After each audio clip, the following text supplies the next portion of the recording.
Vamos.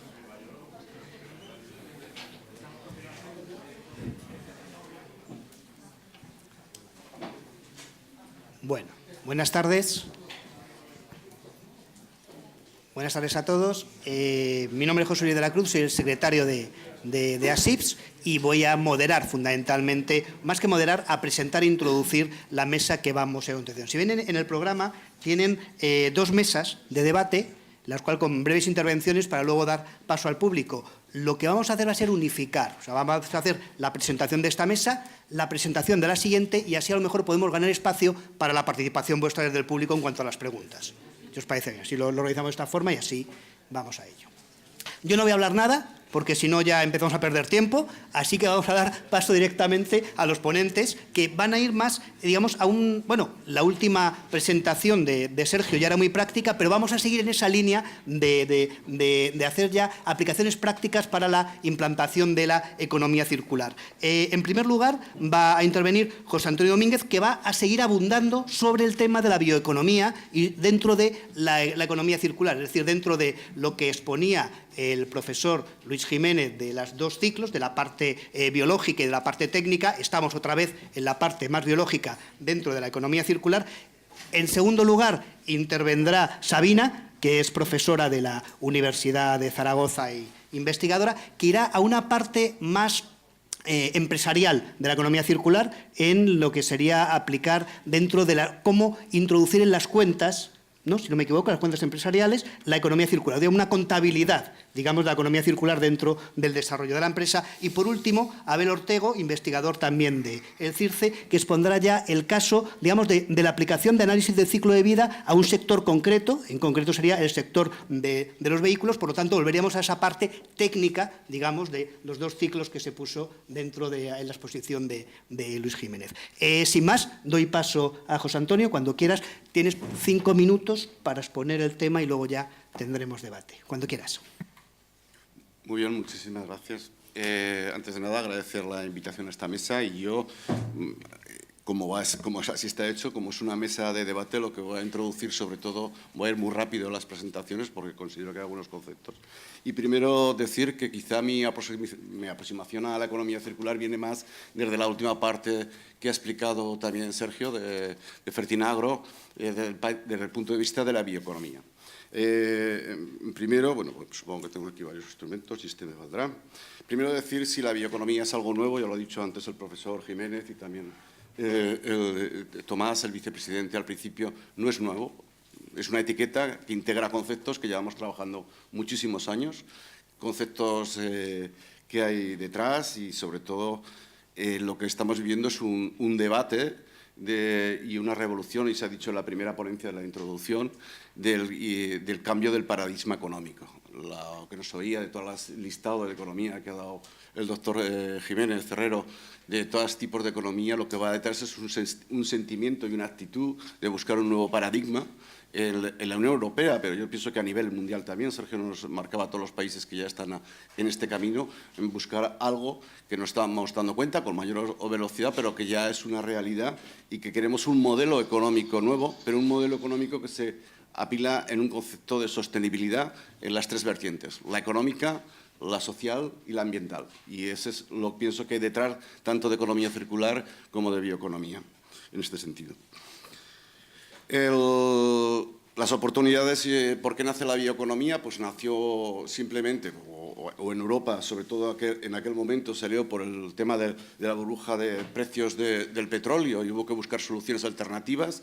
Cuando cayó esa burbuja y interesó a los países productores, pues el que la energía no fuera cara por mantenimiento de su negocio, pues volvió a caer las oportunidades de la energía, pero volvió a redefinirse la bioeconomía. Nació la bioeconomía como un concepto más de la bioenergía y la bioindustria, muy realizado con el ESO, y Europa está en un debate que ha retomado el concepto de la bioeconomía y en el 2012 introduce, como hablaban antes, hemos sido bioeconómicos toda la vida. La vida por sí mismo es bioeconómica y no la podemos entender. Introdujo al sector que es el food and feed y que era el bioeconómico por naturaleza, en este sentido, pero también lo unió a los biomateriales, la bioenergía y los bioproductos en la Estrategia Europea de Bioeconomía. No os voy a cansar con eso, en el 2015 ya se ha dicho, se definió también la Estrategia Española de Bioeconomía, o se inició, que estamos ahí trabajando. Y ya las comunidades autónomas, también por la necesidad de ese regionalismo, de interpretar qué es la bioeconomía desde cada territorio y de cada local, la importancia también del concepto local importante, está teniendo, pues desde el País Vasco, en que la bioeconomía conceptualmente y sobre todo los principios que hay detrás y valores están en la propia en la política económica global del País Vasco, a visiones como la extremeña que tiene el Horizonte 2030 de economía, de esa conjunción de green economy con economía circular en su naturaleza, y es necesario que vayamos posicionando y analizando desde el punto de vista de la economía circular y la bioeconomía qué potencialidades, qué problemáticas tenemos, y yo aquí, por lo menos, mi visión es que tenemos que representar cuáles desde Aragón, que vayamos a Europa a que se tomen las decisiones de la política económica que va a controlar el 2020-2030, pues desde la política de la agraria, la PAC, que para el sector agrario es tan importante, va a venir definida con todos estos principios y estos temas, y que no se nos defina como muchas veces bajo los intereses y los prismas de los países del norte, y luego aquí lo tuneemos todo para que parezca y podamos acceder a las realidades. Con lo cual yo pienso que tenemos que estar a hablar y sacar estos foros a todos los niveles, en el ámbito de la educación, de la formación, de la investigación, el empresarial, que ya está mentalizado porque tiene que analizar estratégicamente visiones de negocio, pero bueno, en ese sentido, un minuto me dicen. Esto ya lo ha visto, lo he enseñado antes, les recomendaría este artículo que he nombrado también y daba el Sergio, como le van a dar la presentación, ahí tienen el link desde enero de este año también de las oportunidades y conceptos de la bioeconomía, el que Aragón tenemos que pasar eso, y brevemente contar una experiencia nuestra, que es la creación en enero del Centro de Innovación y no de Investigación, aunque lo promueve un centro de investigación, porque es el punto de encuentro del conocimiento con la empresa y el desarrollo de nuevos modelos de negocio. En Teruel, el Centro de Innovación en Bioeconomía Rural, que era aplicación a lo local de esas realidades, intentando, como también se explicaba antes, la visión del desarrollo integral, de la multidisciplinaridad, de más allá de lo agroalimentario, sobre todo con unos valores detrás del centro basados en la colaboración empresa con los centros de conocimiento, universidad, el INIA. Los mercados son globales, pero el conocimiento es global. Podemos hacer que trabaje todo el conocimiento del mundo para nosotros en el pueblo más pequeño que esté en el sitio más remoto, y sobre todo con un objetivo final. No es la bioeconomía el objetivo, es el instrumento. No es los centros de conocimiento el objetivo, es el instrumento también. Es buscar un punto de inflexión al un tema que es dramático en Aragón, como es perdón. Yo mismo me he avisado. Yo no sé. No, que me había puesto yo el tema. Lucha contra la despoblación.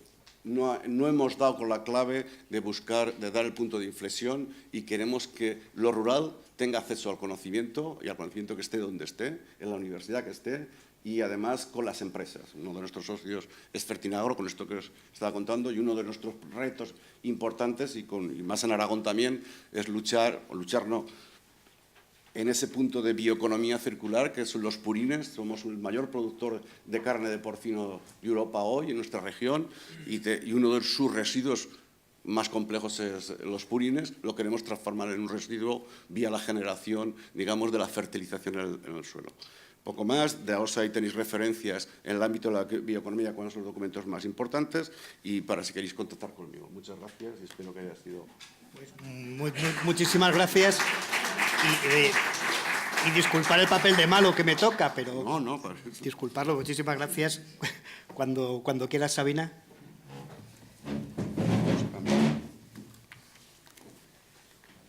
Pero te has avisado tú solo. Sí, me había puesto... Al final... Si os aviso más o menos cuando quede un minuto.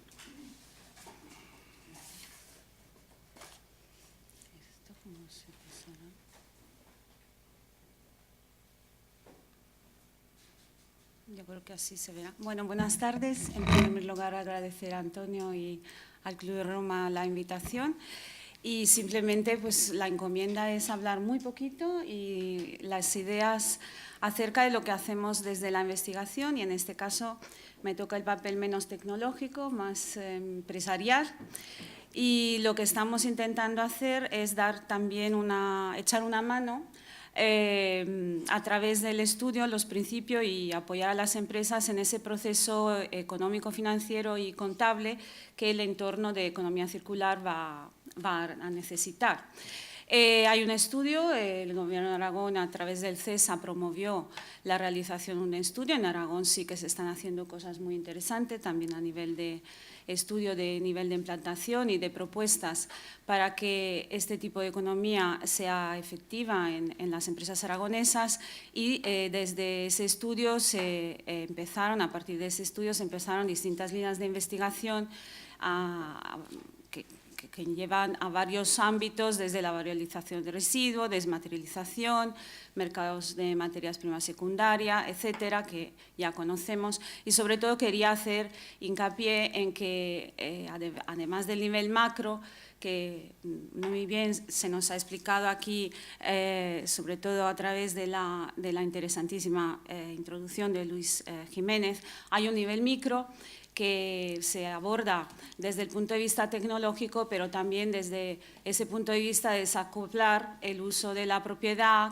y que las empresas están iniciando a implantar, ¿no? Entonces, esa Material Flow Cost Accounting que nos lleva a entender que todas las propuestas, ¿no?, que nos vienen de las empresas, como de Sergio y de Tomás, pues al final se revierten, se repercuten en las cuentas anuales, en las inversiones, en los proyectos de financiación. Y un poco el estudio, la propuesta que hacemos es la introducción progresiva, porque el cierre de círculo, Antonio sigue diciendo que es espiral, ¿no? Entonces vamos a ver que parece inalcanzable en este momento, y por lo tanto lo que estamos haciendo es analizando los distintos niveles y ayudando un poco desde las empresas colaboradoras a implantarlo a nivel de una progresión, una adopción progresiva de estas actividades y estos principios que conllevan costes y inversiones y riesgos a nivel progresivo.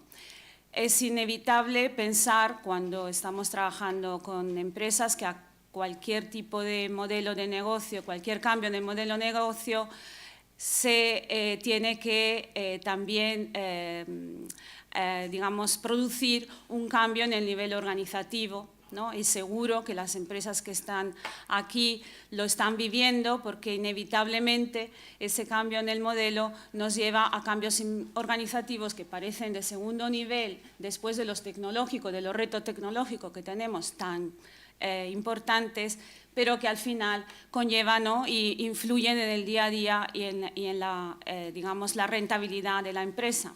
Y en esos pequeños o grandes cambios, modificaciones internas, desde los estándares voluntarios que se están introduciendo, los recursos humanos, todas las gestiones, ¿no?, las herramientas avanzadas y la aplicación en fases avanzadas de la medición integral de los flujos de materias primas y de toda la organización, estamos trabajando desde la investigación.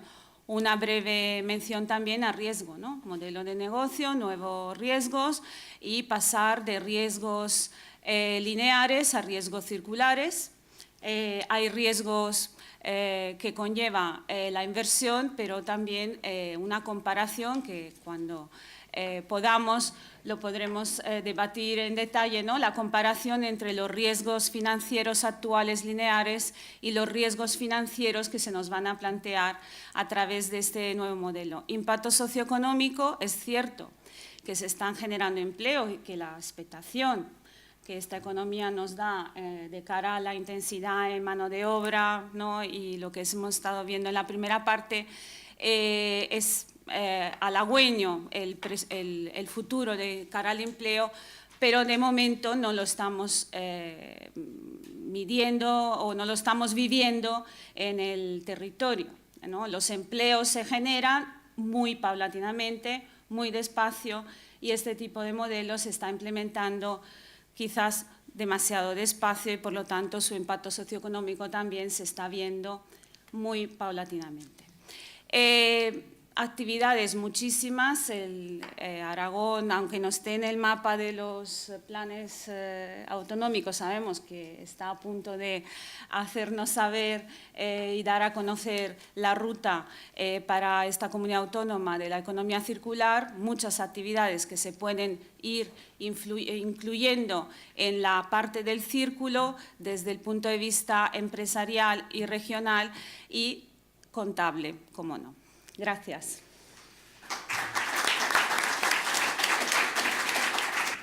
Pues, muchísimas gracias, Sabina. Luego os comentaré una cosilla también, que tengo aquí algún apunte de lo que estamos haciendo. ¿Y tienes intervenir? Abel, ¿vienes aquí o...? No, lo voy a hacer desde aquí. Lo voy a hacer desde aquí, que bueno, no hace falta presentación. Traigo el guión estudiado. Perfecto. Además, traigo por aquí algo para presentar y teniendo en consideración que tengo que acabar dentro de menos 30 minutos, pues, es decir, pues tampoco me voy a extender aquí con la presentación. Un tema importante con el que me gustaría comenzar. Bueno, yo voy a hablar de lo que es mi línea de investigación y lo que es mi pasión, que es los automóviles. Y claro, hablar de economía circular, pues bueno, pues está bien que hablemos de las máquinas que nos sirven para circular, ¿no? Que al fin y al cabo son los coches. Y os quiero lanzar una pregunta inicial. Y tengo aquí, fijaros, esto es un interruptor que será bastante parecido al que todos accionáis con la mano izquierda en vuestro vehículo. Y esto es un teléfono móvil, pues seguramente peor que el que vosotros tengáis. Y la pregunta es, ¿qué tienen en común estos dos componentes? Bueno, pues lo que tienen en común, y un poco en lo que estoy basando mi línea de investigación, es que en ambos dos hay más de 20 metales. Estamos hablando de metales que la mayoría de ellos son de gran valor, y no de gran valor únicamente por el coste que tienen, coste de mercado, sino por su escasez en la naturaleza. Fijaros, en el sector del automóvil, el sector en el cual yo estoy estudiando, básicamente el reciclaje se basa en que un coche es triturado, más o menos en 40 segundos un vehículo de 1 tonelada es triturado y se convierte en piececitas pequeñas que son separadas pues, a través de procesos mecánicos. Y se separa principalmente en la chatarra, en lo que es la parte férrica y la parte no férrica. Entonces uno se queda con la idea de decir, pues resulta que una máquina que tiene más de 50 metales, algunos de ellos de gran valor, básicamente todo se reduce a que nos quedamos con dos, que son los metales pagadores, con el acero y con el aluminio. Pero bueno, ¿qué pasa con todos los demás? Fijaros, como ejemplo, yo he querido traer aquí, hace unos días tuve la suerte de que se me rompió la dirección asistida del coche y bueno, pues yo tengo la mala costumbre de ir a los desguaces. Y digo la mala costumbre con ironía, ¿no? Y claro, dije, bueno, pues vamos a desmontarla, voy a un desguace, compro otra y la monto, ¿no? Pues fijaros, esto es la dirección asistida de un Opel Corsa fabricado en el año 2006. Y aquí es una placa electrónica con un condensador bastante importante, un condensador que lleva tántalo. Aquí tenemos plata, aquí tenemos estaño, aquí tenemos indio. Aquí en el rotor tenemos imanes permanentes. Y, claro, y la pregunta que uno se hace es, bueno, tú no te preocupes, que el coche, cuando se recicla, habrá una estación de reciclaje que será la estación de reciclaje de las direcciones asistidas. No, eso no existe. Todo esto es fragmentado y todo esto al final acaba como materia prima, incluso como escoria, en la fabricación de aluminio o en la fabricación de acero. Entonces, claro, uno dice, bueno, si no hay demasiados coches tampoco es mucho problema. Pero claro, es que resulta que en el planeta más o menos por cada 4 personas hay un coche. Eso quiere decir que tenemos unos 2.000 millones de vehículos ligeros, de turismos estoy hablando. Entonces, claro, es un tema serio porque solamente el stock de materiales que tenemos en vehículos, y ya no estamos hablando de los futuros vehículos eléctricos o vehículos autónomos con mucha electrónica, no, estamos hablando de los que ya empleamos, pues son muy voraces en cuanto al uso de materias primas y, desgraciadamente, en la actualidad no se reciclan realmente más que algunos de sus componentes o algunos de sus metales más importantes. Fijaros, me llamó bastante la atención, he tenido la suerte de estar trabajando con un fabricante de automóviles y me llamó bastante la atención, los fabricantes de automóviles cuando homologan un coche están obligados a establecer la cuota de reciclaje de su coche, es decir, este coche es reciclable en un 95,3%. Y yo les dije, oye, ¿y cómo calculáis esa cuota? Me dijeron, pues los metales se reciclan al 100% y los plásticos, bueno, pues de otra manera. Dije que los metales al 100%, ¿eso quiere decir que el 100% del cobalto que tiene un vehículo se recicla funcionalmente como cobalto? ¿O el 100% de la plata? Pues obviamente no. De hecho, es bastante vamos, a mí me llama bastante la atención que las actuales políticas de reciclaje de vehículos establecen unas cuotas y esas cuotas vienen a decir más o menos que el 85% de la masa tiene que reciclarse. Y yo hablando con unos fabricantes hace poco les decía, pues yo os propongo que cumpláis el objetivo y lo que hagáis sea reciclar el 85% de la masa de cada uno de los metales. Pues claro, os vais a por el paying metal, os vais a por el acero, os vais a por el aluminio. Digo, pero ¿qué pasa con el oro? Que un coche tiene 6 gramos de oro, pero claro, tiene 6 gramos de oro en más de 100 componentes. ¿Cómo se recupera todo eso? Eso es complejo. Entonces, claro, y ya con esto estoy concluyendo, ¿qué es lo que trato de decir? Lo que trato de decir es que hay que rediseñar los vehículos. Ya no solamente hay que tratar de reciclarlos, sino que para reciclarlos bien hay que rediseñarlos, que es en lo que estamos trabajando. ¿En qué estamos trabajando? Estamos trabajando en que desmontar una dirección asistida cueste más de una mañana de trabajo. Que si esto tiene metales de valor, esto tiene que estar fabricado para ser desmontado muy rápidamente. Igual que en un coche la batería se desmonta rápidamente para ser llevada a centros específicos de reciclaje, eso tiene que pasar también, por ejemplo, con esto de aquí, que igual se identifica mejor porque lleva agujas. Esto es el cuadro de instrumentos. Pues en este cuadro de instrumentos tenemos más de 30 LEDs. Esto jamás se va a reciclar. Esto va a ser fragmentado y esto acabará, pues, en el mejor de los casos, pues, formando escoria o a lo mejor en un vertedero. Entonces, claro, todo esto tiene que ser rediseñado. Y nosotros estamos hablando de, por un lado, mejorar el desmontaje de las piezas, por otro lado, tratar de buscar alternativas a los metales escasos. Si hemos dicho que hay metales de gran valor, como por ejemplo el tántalo, pues vamos a tratar de que se puedan fabricar condensadores que no demanden tántalo. Además, este es un tema serio y hablamos de responsabilidad y no nos damos cuenta a veces de la huella que dejamos. He hablado del tántalo, por ejemplo, ¿dónde están las minas de tántalo? ¿Dónde se produce el coltán? Pues, por ejemplo, en el Congo. Y por cada kilo de coltán, pues está establecido que mueren 2 personas. Es decir, nos podemos permitir ser tan ruines de emplear metales que llevan una huella de que han muerto personas para conseguirlos y decir, va, yo no los voy a reciclar. No, si es que ya no es una cuestión del planeta, es que es una cuestión de ética, es una cuestión de humanidad. Es que detrás de los productos que estamos consumiendo hay una gran huella y tenemos que ser muy responsables con eso.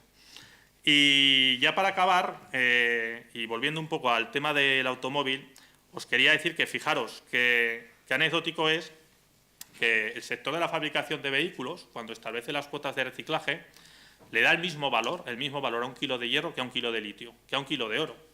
Para ellos es kilos. Nosotros sabemos que el mercado no les da el mismo valor, ¿no? El kilo de oro obviamente tiene un valor muy diferente al kilo de hierro.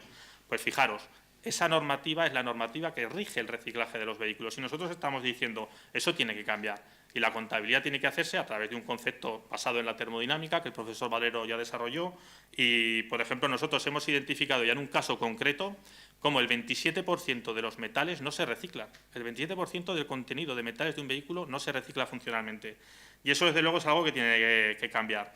Y ya para acabar, lo que quería decir es que yo quiero lanzar un mensaje de optimismo, sobre todo porque hay un potencial muy importante. Nosotros, por unos estudios que hemos hecho, hemos visto como todos los años 80 millones de euros de metales van a la basura, solamente en el sector de la fabricación, o en este caso del reciclaje de los automóviles. Y con eso lo que quiero decir, es que, desde luego, hay un objetivo que puede ser, vamos a tratar de recuperar esos 80 millones de euros y hay un objetivo que se puede traducir en ¿qué? En nuevos empleos dirigidos a gente que se dedique a ecodiseñar, gente que se dedique a reciclar, y cuando digo a reciclar es a repensar los procesos de reciclaje. Es que igual hay que emplear química para reciclar los imanes permanentes y no podemos solamente triturarlos y dejarlos que se dispersen. Estamos hablando también de reutilizadores. Yo ya os he dicho, tengo la mala costumbre de ir a un CAT. Pues bueno, pues ir a un CAT, generalmente voy con otro calzado diferente al que vengo hoy aquí. No es un sitio muy glamuroso, pero eso tiene que cambiar, ¿no? Porque al final, cuando hablamos de circularidad, pues tenemos también que decir, vamos a remangarnos y realmente vamos a hacer que los productos, los utensilios que nosotros empleamos en nuestro día a día, pues estén en nuestra sociedad la mayor parte del tiempo posible. Muchas gracias. Muchas gracias. Muchas gracias, Abel. Lo que hemos visto es que tanto desde el punto de vista tecnológico como de conocimiento realmente tenemos muchas cosas para avanzar y quizá lo que encontramos, que lo comentaba antes también José Manuel Morán, son impedimentos y necesidades regulatorias y de procedimiento. De momento, con el tema de la economía circular, tenemos que redefinir qué es un residuo. que hay que redefinirlo de la Unión Europea y a partir de ahí empezar a construir, que no sabemos todavía qué es. Y se ha comentado antes, que comentaba también Luis, que bueno, tenemos algunas herramientas ahí, como es la estrategia de economía circular. Y ahí personalmente voy a deciros, creo que no tenemos estrategia de economía circular. Han hecho un documento que dicen que es estrategia de economía circular, que al final es un Frankenstein de todo lo que había por ahí junto, que llaman estrategia. Pero no hay ninguna estrategia, porque el presupuesto que ha puesto Luis, lo único que era es los presupuestos parciales que tenían cada una de las partidas puestos ahí juntos. Y este es el presupuesto de la estrategia. No, una estrategia se construye realmente con presupuesto. De hecho, por ejemplo, esa estrategia, cuando habla de empleo, lo que coge es la partida de la Fundación Biodiversidad del programa Emplea Verde. O sea, no está pensado un tema de empleo en economía circular. Pero sí hay otra herramienta que tenemos que es muy importante y que también puede funcionar en estos sistemas, que es la ley o la nueva ley de compra pública del Estado. ¿Por qué? Porque ahí tiene dos puntos. Primero, porque al ser una ley de compra pública estamos teniendo una herramienta, es una fuerza motriz brutal, porque es un precio aproximadamente, la compra pública es el 20% del PIB de España, 18, creo que es entre el 18 así, por lo tanto es una fuerza motriz enorme, y por otro lado porque ya incluye que tenemos que cambiar o que se cambia del concepto precio al concepto coste. Por lo tanto, ya puedes ver dentro de tu procedimiento lo que sería el análisis de ciclo de vida del producto. Ahí tienes una investigación para ver cómo meto eso dentro de lo que sería el tema. Por lo tanto, creo que sí tenemos herramientas y es más, a ver, ahora tenemos esa ley que hemos tardado en transponer aproximadamente 3 o 4 años. Teníamos la directiva y hemos tardado como 3 años en transponerla, podíamos haberlo, pero hace ya mucho que podíamos haber incluido criterios. Que, ojo, esos criterios, si bien la ley y bien el paquete de economía circular habla de compra pública verde, tenemos que incluir los temas sociales, como estabas comentando antes, Abel, con lo que sería compra pública verde, compra pública socialmente responsable y meter los temas de innovación, con compra pública innovadora, con lo cual podríamos decir que podríamos desarrollar la compra pública circular si estuviéramos incluyendo esos 3 conceptos. Nada más, perdonad que me enrollé un poquito al final y doy paso a la segunda mesa. Alicia, cuando quieras.